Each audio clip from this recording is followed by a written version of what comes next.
We're in the green pastures of Deer Lake Park today. With me as always on camera is Rick Von Schmidt.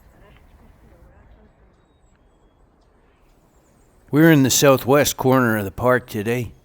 We've got some interesting history to tell you about. Oakalla Prison opened here in 1912. It was originally built to house 500 prisoners.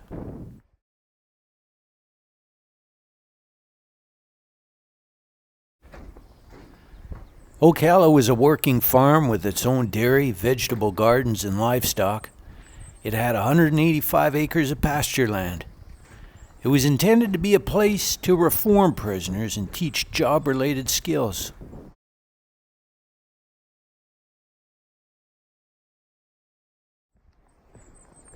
Over the years, conditions deteriorated. Ocala became way over capacity. By the 1960s, it had 1,500 male and female prisoners.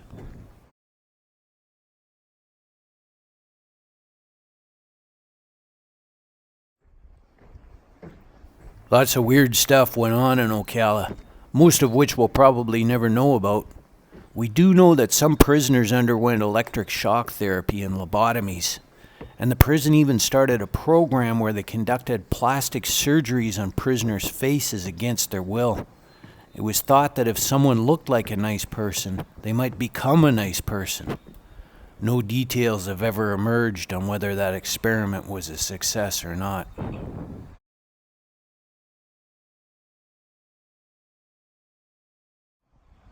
"44 prisoners were executed by hanging at Ocala.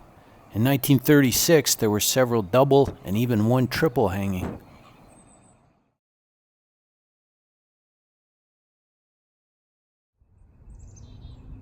As you walk up the stairs here, there's lots of historic plaques that talk about the history of the Aboriginal people before the prison was here. Things continued to deteriorate at Ocala and took an especially bad turn in the 1980s. There was a riot here in 1983, and then in 1988, 13 prisoners escaped after a violent uprising.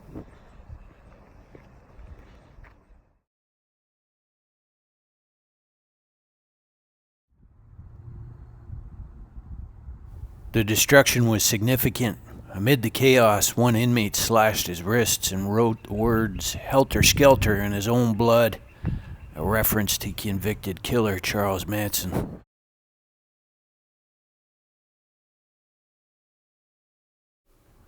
The neighborhood was now heavily populated, and some homes were very close to the prison fences. People had grave concern, and the escaped prisoners were too much. Residents pressured the government to close the prison down. In 1991, Ocala was demolished to make way for a new residential housing development and an expansion of the park.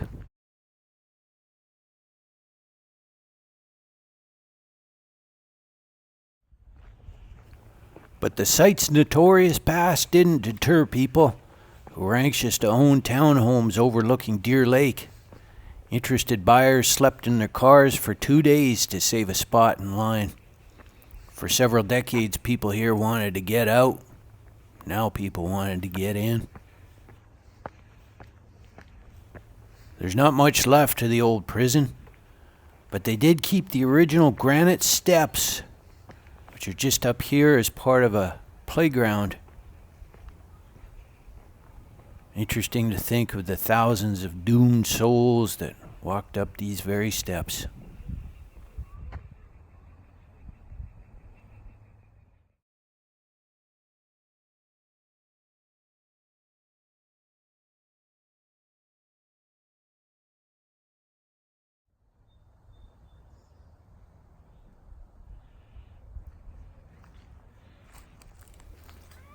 It looks like they've put up a historical plaque here on the stairs.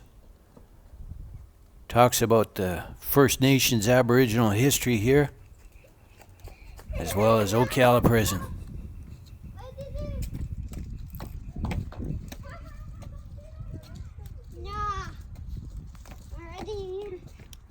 Okay, guys, you need to follow my route.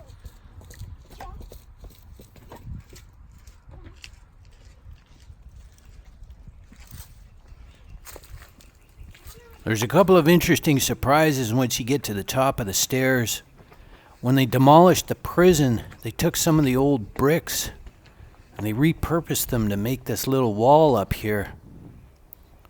And remember when I talked about the executions at Ocala? Well, in later years, they used the elevator shaft for the hangings. And the elevator shaft was located right where that slide is. I don't know if the families who use this park are aware of the history.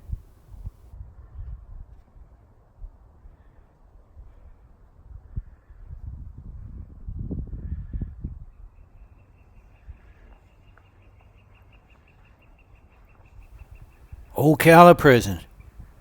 Most notorious prison whatever was, and whatever will be.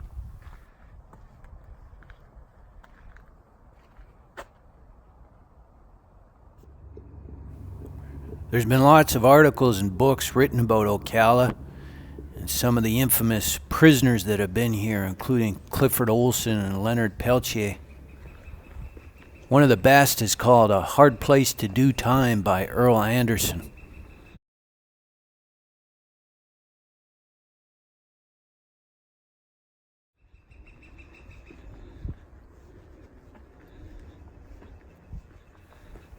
But there's something you won't find in any of the history books.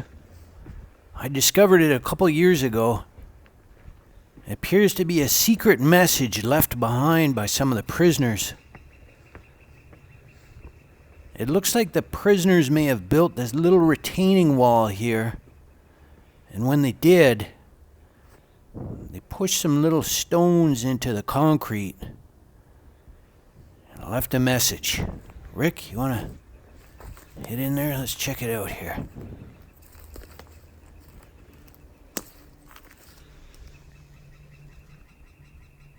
And it looks like it's half buried here. Rick, let's grab some bark and dig it out. Alright, that's good work, Rick. And there it is. Gang 9 WGA. So that's either Wing A or Work Group A. Either way, there's a lot of damage to this wall since I've been here last. It looks like this big tree is starting to destroy it. Rick, can we get a shot of the tree here?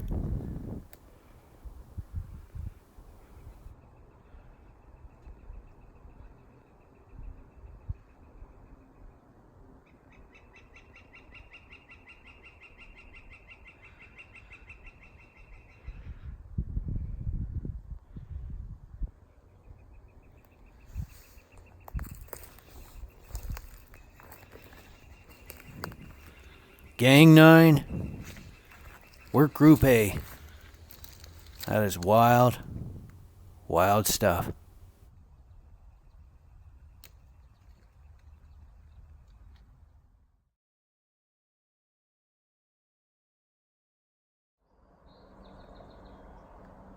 Well, that's going to do it for today. We hope you enjoyed this little taste of old Vancouver as she once was. Thanks to Bev Sugarman for makeup and Jewel Hailmare for wardrobe. On behalf of Rick and myself, thanks for watching. And until next time, that's a good bee.